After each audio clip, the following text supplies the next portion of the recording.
Depth of Quran YouTube চ্যানেলের সম্মানিত দর্শক শ্রোতাদের প্রতি সালাম জানাচ্ছি। আসসালামু আলাইকুম রহমতুল্লাহি ওয়া বারাকাতুহু।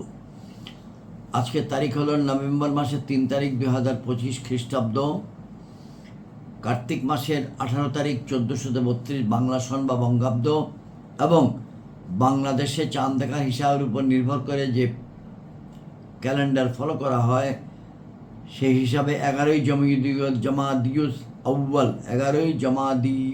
আউয়াল 1447 হিজরি।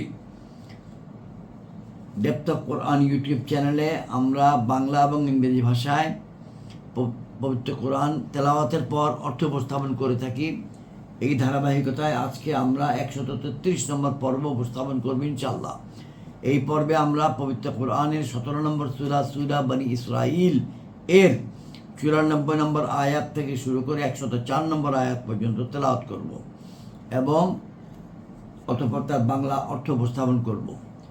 সূরা বনী ইসরাইল সম্বন্ধে আমরা ইতিপূর্বে অনেক জায়গায় বলেছি, তার শান নজুল বলেছি, কেন এই নাম হলো সেটা বলেছি, তার মৌলিক বিষয়বস্তুগুলো বলেছি। আগামী পর্বেও ইনশাআল্লাহ একটুখানি বলবো। আজকে এই পর্বে আর বলছি না, এই পর্বে আমরা সরাসরি তেলাওয়াতে চলে যাচ্ছি।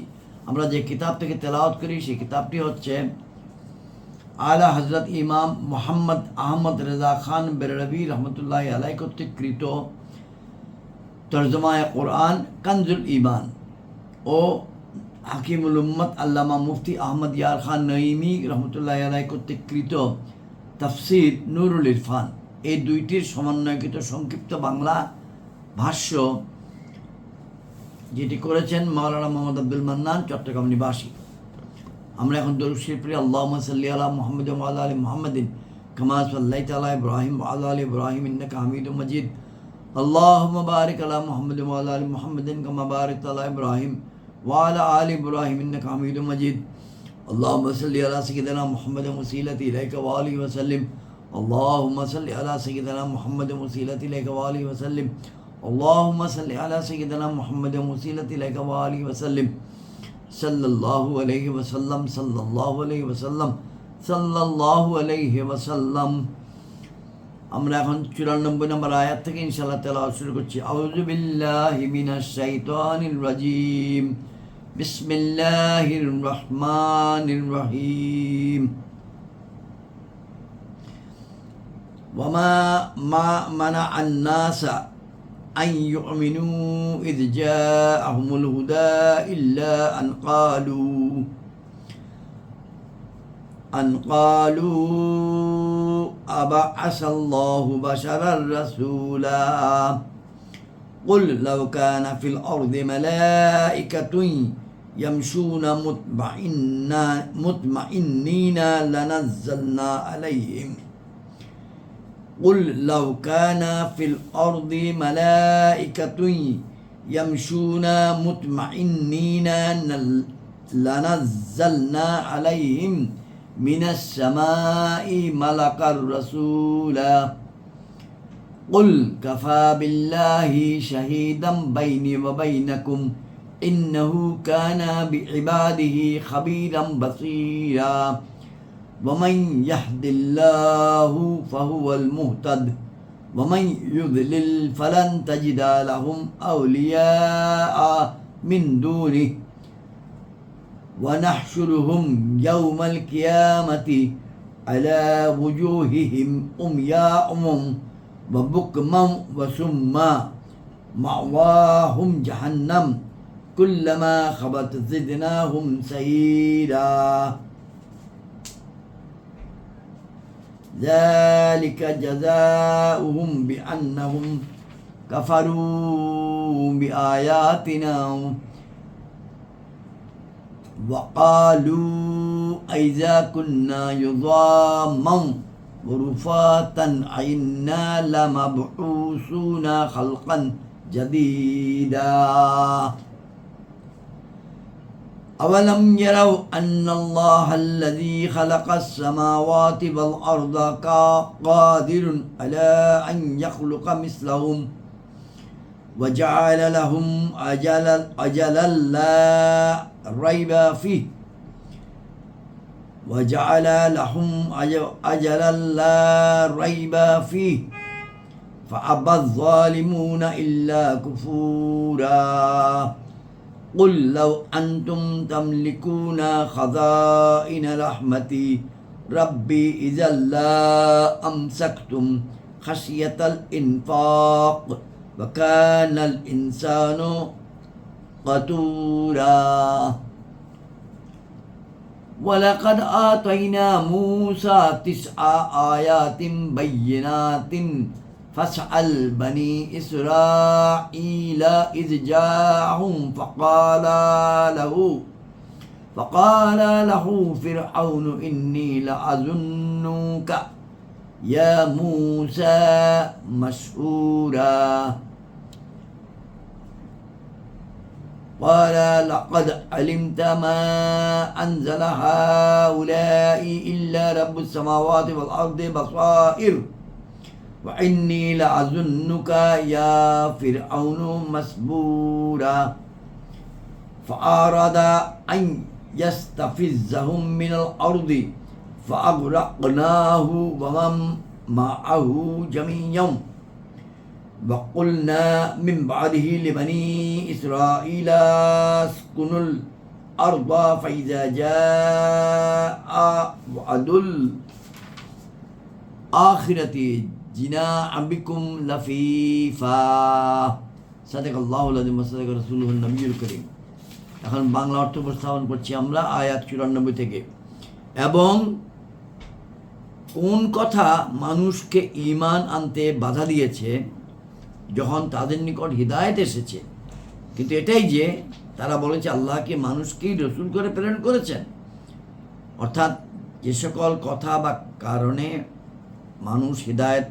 মানুষের নিকট হিদায়াত আসার পরেও কিছু মানুষকে ঈমান আনতে বাধা দিয়েছে, কিছু মানুষ ঈমান আনে নাই, তাদের মধ্যে অন্যতম একটা কারণ হলো আল্লাহকে মানুষকে রসুল করে প্রেরণ করেছেন। তারা প্রশ্ন করছে, এইরূপ প্রশ্ন আমরা পবিত্র কোরআনে তেলাওয়াতের এই পর্যায়ে এসে বলতেই পারি, অতীতেও আমরা তেলাওয়াত করেছি এবং এটা আলোচনা করেছি। অর্থাৎ তারা এটা বলতে চাচ্ছে যে এটা কেমনে হতে পারে যে আমাদেরই মতো একজন সাধারণ মানুষ যিনি সব কিছু আমাদেরই মতো করেন, তিনি আবার রসুল কেমনে হলেন? রসুল তো একদম ফেরেশতা হওয়া উচিত ছিল বা একজন জিন হওয়া উচিত ছিল, এটা তাদের বক্তব্য অবিশ্বাসীদের। আয়াত 95, আপনি বলুন, আল্লাহ রাব্বুল আলামিন বলছেন রসুল পাক সাল্লাল্লাহু আলাইহি ওয়াসাল্লামকে, আপনি বলুন যদি পৃথিবীতে ফেরেশতাগণ থাকতো, নিশ্চিন্ত হয়ে বিচরণ করত, তাহলে তাদের উপর রসুলও আমি আসমান থেকে ফেরেশতা অবতরণ করতাম।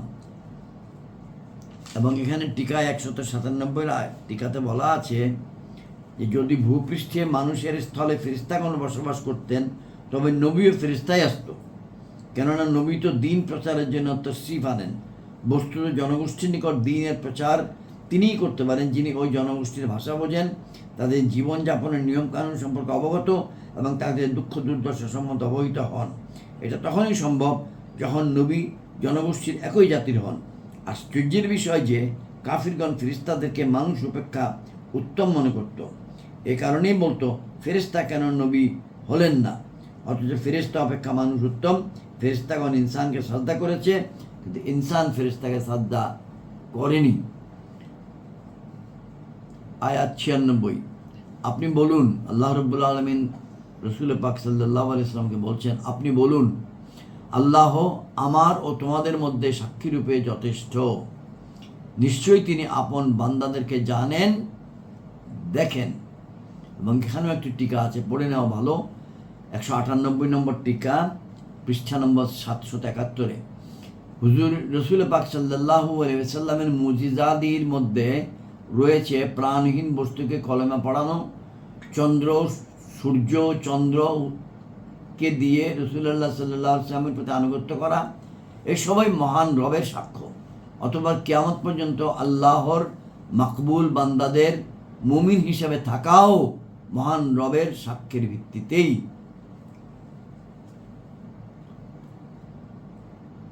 এবং আল্লাহ রাব্বুল আলামিন জানেন কে হিদায়াতের উপর রয়েছে, কে পথভ্রষ্টতার উপর রয়েছে, এবং কার শেষ পরিণতি কোন অবস্থার উপর হবে।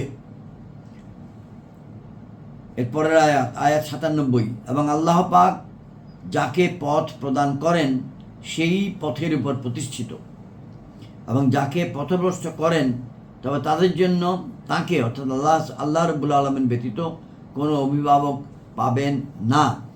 আমি তাদেরকে কিয়ামতের দিন তাদের মুখের উপর ভর করে উঠাবো, অন্ধ, মুখ ও বধির করে। তাদের ঠিকানা হচ্ছে জাহান্নাম। যখন তা কখনো স্থিমিত হয়ে আসবে তখন আমি তাদের জন্য সেটাকে আরও প্রজ্বলিত করে দেব। এখানে আয়াত 200 থেকে টিকাটা বলি। এই থেকে বোঝা গেল যে আল্লাহ তাআলা মুমিনদের জন্য দুনিয়া ও আখিরাতে সাহায্যকারী নিয়োগ করে দিয়েছেন, কেননা সাহায্যকারী না থাকা কাফিরদের জন্যই শাস্তি। একথাও প্রতীয়মান হয় যে কোরআন ও হাদিস থেকে ওই ব্যক্তি উপকৃত হয় যার হৃদয়ে হিদায়েতের বীজ মহান সর্বশক্তিমান আল্লাহ বপন করে দিয়েছেন। কোরআন ও হাদিস হচ্ছে রহমতের বৃষ্টি। আখিরাতে হৃদয়ের অবস্থা অঙ্গ প্রত্যঙ্গের উপর প্রকাশ পাবে। যার অন্তর অন্ধ ছিল ওখানে তার চক্ষুদয় অন্ধ হবে, যার অন্তর বধির ছিল তার কানও ওখানে বধির হবে। এটা কিন্তু কিয়ামতের প্রথম ভাগে হবে। অতঃপর সবাইকে প্রখর দৃষ্টিশক্তি সম্পন্ন চোখ ও প্রখর শ্রুতিশক্তি বিশিষ্ট কান প্রদান করা হবে। আয়াত 97 আমরা পড়েছি, এখন 98 আয়াত 98। এটা তাদের শাস্তি এজন্য যে তারা আমার আয়াতসমূহ অস্বীকার করেছে এবং বলেছে, যখন আমরা অস্থিসমূহ চূর্ণ বিচূর্ণ হয়ে যাব তবুও কি সত্যি সত্যি আমরা নতুন সৃষ্টিরূপে পুনরুত্থিত হব? তা আমরা তো কবরে মরে যাব, পচে যাব, হাড্ডি গুড্ডি সব কোথায় চলে যাবে, সেই সময় আবার কেমনে পুনরুজ্জীবন লাভ করবে? এটাই প্রশ্ন তাদের। আয়াত 99। এবং তারা কি লক্ষ্য করে না যে ওই আল্লাহ যিনি আসমান ও জমিন সৃষ্টি করেছেন তিনি ওই সব লোকের অনুরূপ সৃষ্টি করতে পারেন, এবং তিনি তাদের জন্য একটা নির্দিষ্ট কাল স্থির করে রেখেছেন যাতে কোনো সন্দেহ নাই। তথাপি জালিমগণ অকৃতজ্ঞতা প্রকাশ করা ব্যতিরিকে অন্য কিছু মানে না। কোনো মৌলিক টিকা পৃষ্ঠা 772, অর্থাৎ কোনো মৌলিক উপাদান ও কোনো নমুনা ছাড়া তিনি যদি আমাদেরকে মায়ের পেটের থেকে সৃষ্টি করতে পারেন তাহলে মায়ের পেটের বাইরেও সৃষ্টি করতে পারেন, তবে তাতে ক্ষতি কিসের? অর্থাৎ তিনি যদি তোমাদেরকে বীর্যের মাধ্যম ব্যতীত সৃষ্টি করেন তবে আমাদের ক্ষতি কী? শর্তব্য যে হাসরের ময়দানে মানব দেহের মূল অঙ্গগুলো তাই হবে যা দুনিয়ার মধ্যে ছিল, অনুরূপভাবে রূহ তাই হবে, কিন্তু সংযোজিত অঙ্গ প্রত্যঙ্গ অন্য ধরনের হবে। এই কারণে ফর্সা রঙের কাফির সেখানে কালো বর্ণের হবে, কালো রঙের মুমিন ফর্সা রঙের হবে। কাফিরদের দেওয়া হবে বিরাট আকার। এই কারণে এখানে ইরশাদ করেছেন এই কথাটা রূহ ও মৌলিক অঙ্গ প্রত্যঙ্গাদির অনুসারে পূর্বের অনুরূপ হবে। প্রত্যেক কিছুর একটা সময় আছে। রোগ, আরোগ্য, সাফল্য, দোয়া কবুল হওয়া সবই নিজ নিজ সময়েই সংগঠিত হবে। কবুল হওয়ার ক্ষেত্রে তাড়াহুড়া করা উচিত নয়। মহান রবের দরবারে দোয়া প্রার্থনা কন্টিনিউয়াসলি করো, তাকে পরামর্শ দিও না। অনুরূপভাবে নবীগণের নিকট শাস্তি এক্ষুনি নিয়ে আসার দাবি জানানো সেটার নির্ধারিত সময়ের পূর্বেই ছিল। আয়াত 100। আপনি বলুন, যদি তোমরা আমার রবের দয়ার ভাণ্ডারসমূহের মালিক হতে তবে ব্যয় হয়ে যাবে এই আশঙ্কায় সেগুলোকে ধরে রাখতে, এবং মানুষ অতিশয় কৃপণ। 101। এবং নিশ্চয়ই আমি মূসাকে 9টা সুস্পষ্ট নিদর্শন দিয়েছি।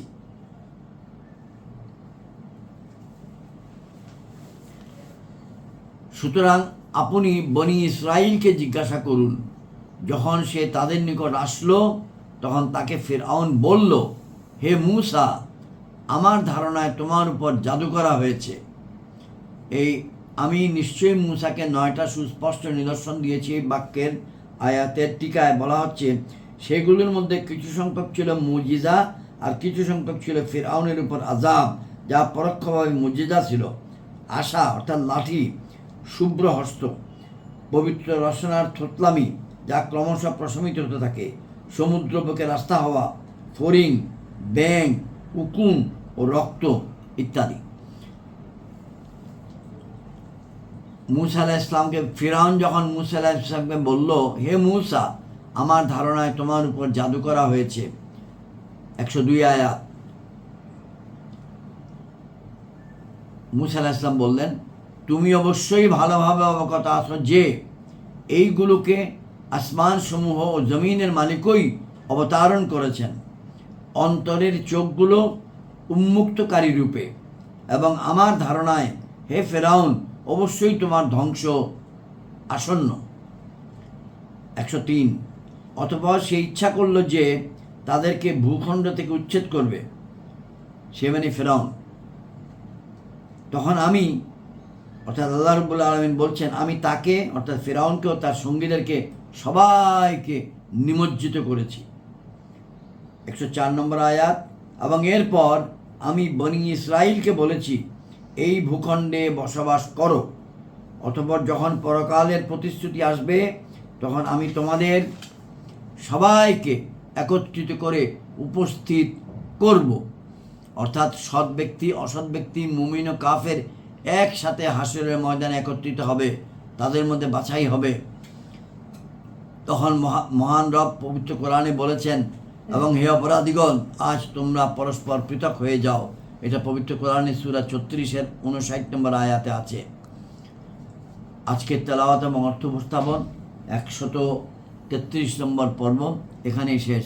আসসালামু আলাইকুম ওয়া রাহমাতুল্লাহি ওয়া বারাকাতুহু।